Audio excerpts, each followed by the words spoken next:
अपने YouTube channel में आपका हार्दिक स्वागत है। जैसा कि पिछले 2-3 वीडियो से अपन एक चैप्टर डिस्कस कर रहे हैं अवकलन।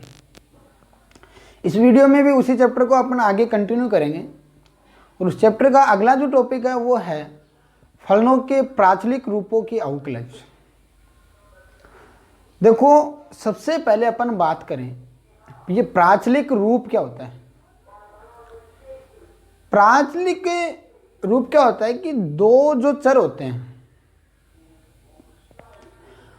उनका जो मान है वो एक अन्य चर के रूप में दिया होता है। दो जो चर हैं उनका मान दोनों का एक अन्य चर के रूप में दिया होता है और वह अन्य चर क्या कहलाता है? प्राचाल कहलाता है। ठीक है। और ऐसा यदि समीकरण दे रखा है अपने को तो वो समीकरण क्या कहलाते हैं? प्राचलिक समीकरण कहलाते हैं। क्या कहलाते हैं? प्राचलिक समीकरण। मेरे कहने का मतलब ये है कि जैसे दो चर है x और y, उन दोनों का मान एक अन्य चर के रूप में दे रखा है। अन्य चर जैसे मैंने मान लिया t, मान लिया कि x का मान भी t के रूप में है और y का मान भी t के रूप में है, तो वो जो अन्य चर है, अन्य चर कौन सा है? t, वो क्या कहलाएगा? प्राचाल कहलाएगा। प्राचाल के बाद में उनमें जो इक्वेशन अपने को दे रखी है वो कहलाएंगे प्राचलिक समीकरण। वो क्या कहलाएंगे? प्राचलिक समीकरण। तो सबसे पहले तो अपन बात करें कि प्राचलिक समीकरण कौन सी है। तो प्राचलिक समीकरण मैंने लिखा कि x is equal to a t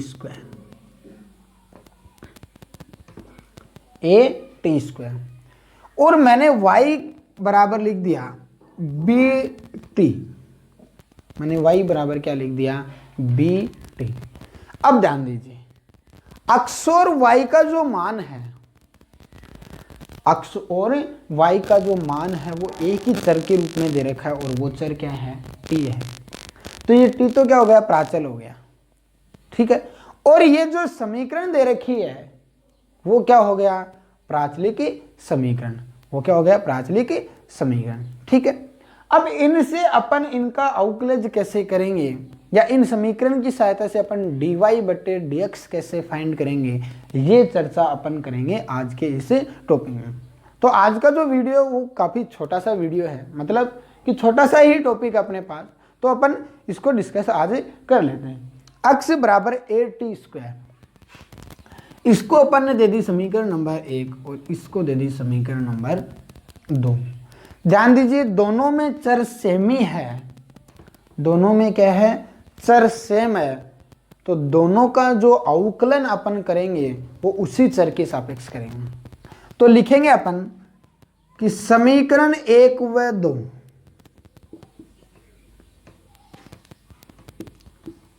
का t के सापेक्ष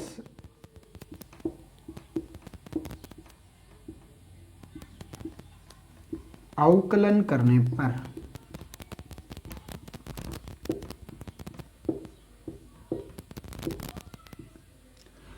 समीकरण 1 और 2 का t के सापेक्ष अवकलन करने पर अपन दोनों जो समीकरण है उनका अवकलन करेंगे किसके सापेक्ष? t के सापेक्ष। तो सबसे पहले अपन बात करें x की।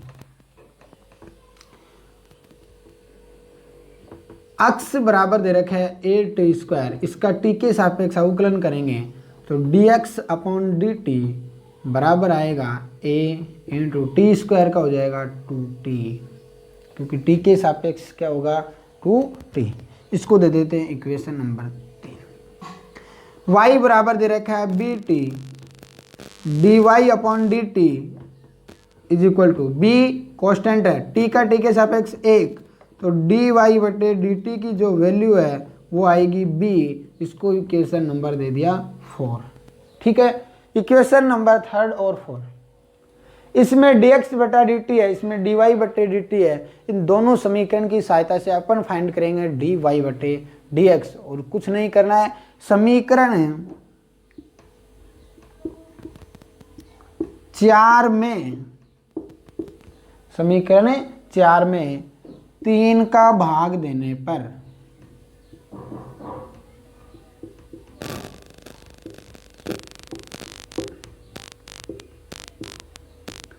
समीकरण 4 में किसका भाग देंगे अपन, 3 का भाग देंगे। तो समीकरण 4 क्या है, dy बटे dt, इसमें भाग देंगे dx अपॉन dt का, इधर dy बटे dt का मान है b, dy बटे dx बटे dt का मान है 2at, ठीक है।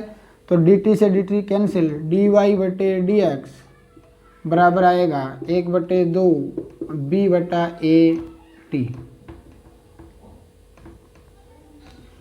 ये मान किसका आ गया अपने पास, dy बटे dx का, ये मान किसका आ गया, dy बटे dx का। तो ये जो है वो क्या है आपका प्राचलिक रूप में इसका समीकरण, ठीक है, प्राचलिक रूप में इसका क्या है समीकरण। अपन अगला उदाहरण लेते हैं।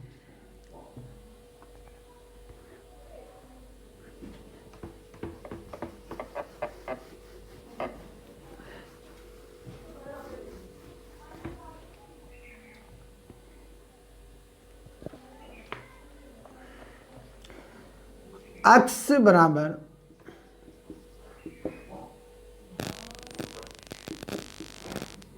log t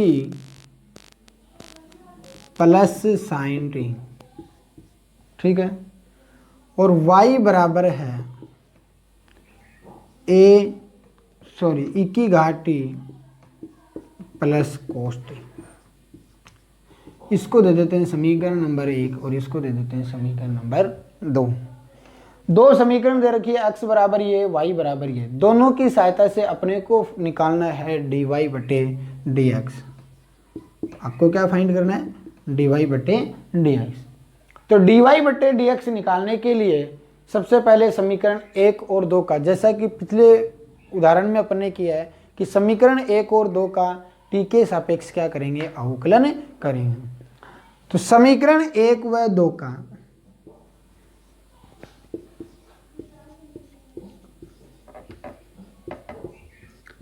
t के सापेक्ष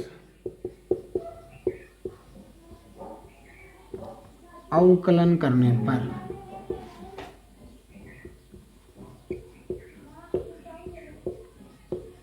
सबसे पहले 1 का करें, x बराबर दे रखा है log t plus sign T,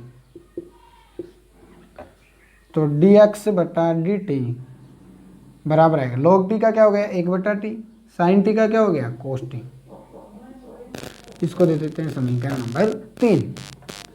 इसके बाद y बराबर दे रखा है e की घात t प्लस कोस टी, और इसका अवकलन अपन करेंगे तो dy बटे dt, e की घात t का तो आएगा e की घात t, कोस टी का आएगा माइनस साइन टी। ये हो गया इक्वेशन नंबर 4, ठीक है।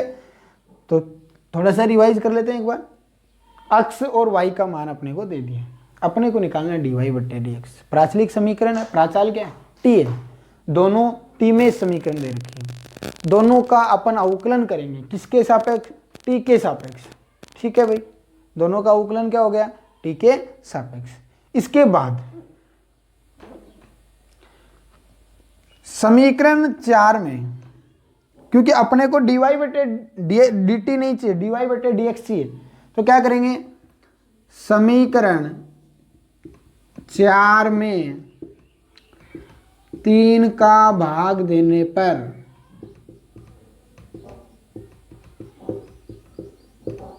समीकरण 4 में 3 का भाग देने पर, ठीक है, तो dy बटे dt भाग dx बटा dt, dy बटे dt का मान ये है e की घात t माइनस साइन टी, ये dx बटे dt का 1/t प्लस कोस टी, ठीक है।